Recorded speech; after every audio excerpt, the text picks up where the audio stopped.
From awakenings that allow the user to manipulate the battlefield itself, all the way to ones that essentially turn their users into gods. These are all 16 Devil Fruit awakenings in One Piece Explained, including the brand new awakenings introduced in the Elbaf arc. We of course have to start with the very first Paramecia awakening we've seen in the series. You see, Doflamingo is the user of the Ito Ito no Mi. Normally, this Devil Fruit allows him to generate and manipulate razor-sharp strings from his own body. Using those strings, Doflamingo can control people like puppets, stitch up his own internal organs, and even slice through entire buildings. By attaching his strings to clouds, he can also swing through the air, effectively allowing him to fly and giving him incredible mobility. During his fight against Luffy, we witnessed the first Devil Fruit awakening in the entire series. At that point, Luffy had just unveiled Gear 4th Boundman and was completely overwhelming Doflamingo with his incredible speed and brute force. Battered and realizing he couldn't keep up in a direct clash, Doflamingo activated his awakening and turned the city itself into his weapon, giving him a massive battlefield advantage. He transformed the surrounding buildings into countless haki-coated strings, attacking Luffy from every direction while blocking Gear 4th's devastating punches. Without Gear 4th's ability to fly, Luffy most likely would have lost to Doflamingo's overwhelming battlefield control. While Doflamingo's awakening was terrifying, Katakuri's Devil Fruit awakening in the Whole Cake Island arc took everything Doflamingo did and made it even more dangerous.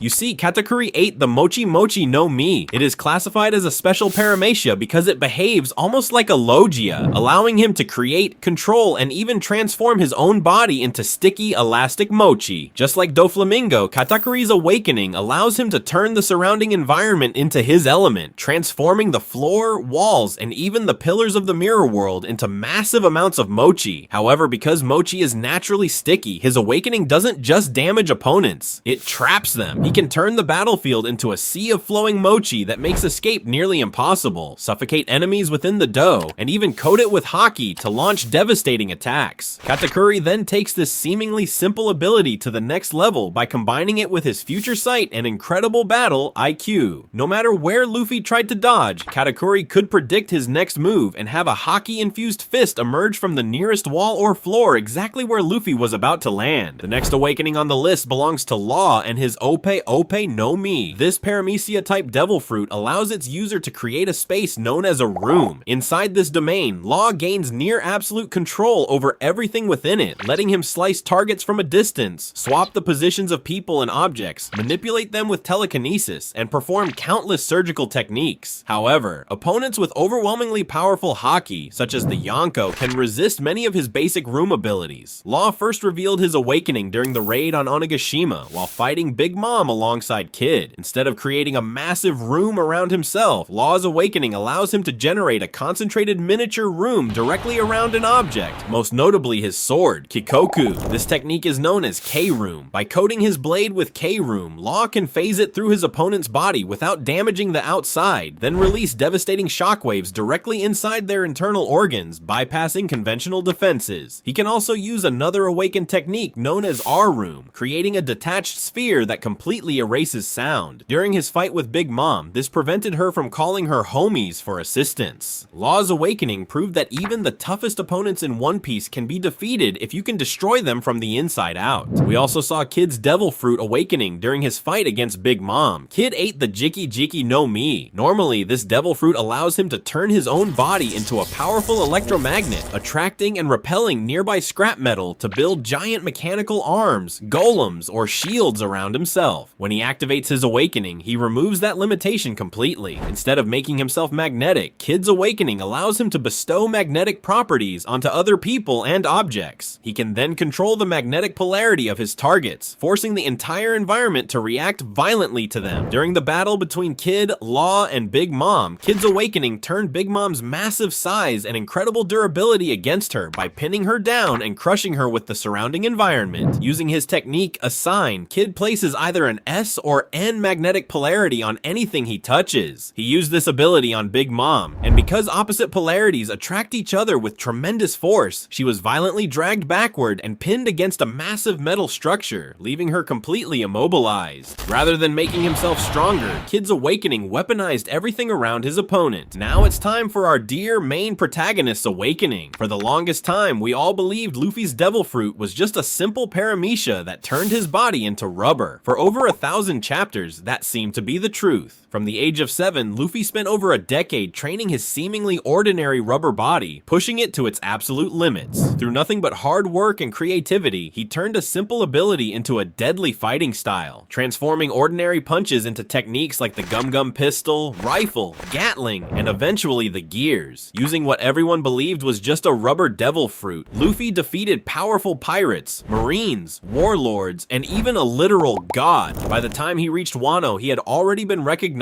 as the 5th Emperor of the Sea. But everything changed during his battle against Kaido, when Luffy finally awakened his fruit, revealing that it was never the Gum Gum fruit at all. Instead, it was the mythical Zoan, human fruit, model Nika, a fruit that had gone unawakened for over 800 years. Like other awakened Zoans, it dramatically enhances Luffy's strength, speed, durability, and recovery. But unlike any other Zoan we've seen, it also grants him the ability to freely rubberize his surroundings, including the ground, buildings, his opponents, and even attacks like lightning. His rubber body also reaches a completely new level, allowing him to stretch, twist, inflate, and reshape himself however he imagines, without the limitations of his previous gears. Luffy also exhibits reality-bending abilities similar to Toon Force. We even saw him grab a hologram, turn it into a baseball bat, and create paint out of thin air to color it, proving that he can seemingly turn his imagination into reality itself. He has even been shown rubberizing water, suggesting that even one of his greatest weaknesses may no longer be as effective against him. As the 5 elders stated, this power is limited only by the user's imagination, allowing Luffy to fight with complete freedom unlike anyone else in the series. One of the most fascinating things about Zoan Devil Fruits is that they possess a will of their own. According to the 5 elders, Luffy's Devil Fruit had been avoiding the world government for over 800 years. Zoan Fruits also seem to actively choose or seek out users who match their innate nature or intent. This also explains why awakening a Zoan isn't always a good thing. If a user's mind and body do not perfectly synchronize with the fruit during awakening, they can lose their consciousness as the innate personality and animalistic will of the fruit completely consume them. This causes the user to become a mindless, beast-like monster, acting purely on instinct rather than reason. The best example of this is the jailer beasts of Impel Down. Despite successfully awakening their Zoan Devil fruits long before the story began, they permanently lost their human personalities. Like other awakened Zoans, they possess incredible strength, durability, and recovery. However, unlike normal Zoan users, they're trapped in their massive hybrid forms, unable to speak, and acting purely on instinct. Even though they are stronger than most ordinary pirates, they are definitely the worst Zoan users out there. I honestly wonder how they even managed to awaken their fruits in the first place. During the Egghead Island arc, we were introduced to 2 more Devil Fruit awakenings. The first one belongs to Rob Lucci and his Neko Neko no Mi model Leopard. This is a Zoan type Devil Fruit that allows the user to transform into a deadly, bloodthirsty leopard or a massive human beast hybrid. As a carnivorous Zoan, it makes him significantly more aggressive and physically dominant in close quarters combat. Lucci combines this with his absolute mastery of Rokushiki and Haki. When Lucci activates his awakening, his hybrid form undergoes a dramatic transformation. Instead of the massive, bulky form he used back in Eni's lobby, his awakened form becomes much leaner and more compact while retaining incredible muscle density. Just like Luffy, Lucci gains the signature visual trait of an awakened Zoan, a floating, swirling ribbon of dark, fiery smoke wrapped around his shoulders and back. Other than becoming physically stronger, there really isn't much else to say about his awakening, and he literally gets destroyed by Luffy shortly after activating it. The next awakening we saw on Egghead belongs to Kaku and his Ushi Ushi no Mi model giraffe. Just like Lucci, Kaku gains the same fiery smoke wrapped around his shoulders and back. Aside from receiving a massive boost to his physical abilities, nothing else about his awakening appears to have changed. In the Elbaf arc, we were also introduced to 2 brand new Devil Fruit awakenings, and trust me when I say this, these 2 Devil Fruits are absolutely insane. First, we have Shamrock Figureland, Shanks' twin brother. Although we still don't know whether Shamrock himself ate a Devil Fruit, one thing we do know is that his sword definitely did. Shamrock's sword ate the mythical Zoan type Cerberus Devil Fruit. The blade can transform into a giant 3-headed dog at will. We've seen inanimate objects eat Devil Fruits before, such as Spandam's elephant sword, Funkfried, and Mr. Four's dog gun, Lasso. So a sword possessing a Devil Fruit isn't that surprising. What is surprising, however, is that Cerberus is the first inanimate object in One Piece history confirmed to possess an awakened Zoan Devil Fruit. Because the sword itself has achieved awakening, it it bypasses the physical limitations of a normal living creature. Massive razor-sharp blades can extend directly from each of Cerberus's 3 mouths, allowing it to impale enemies on its own. Its most terrifying awakened ability allows Cerberus to literally detach all 3 of its heads from its body. The heads can then hover and fly through the air independently, propelled by jet-like streams of black flames shooting from the base of their necks. This allows each head to attack and move independently of Shamrock himself.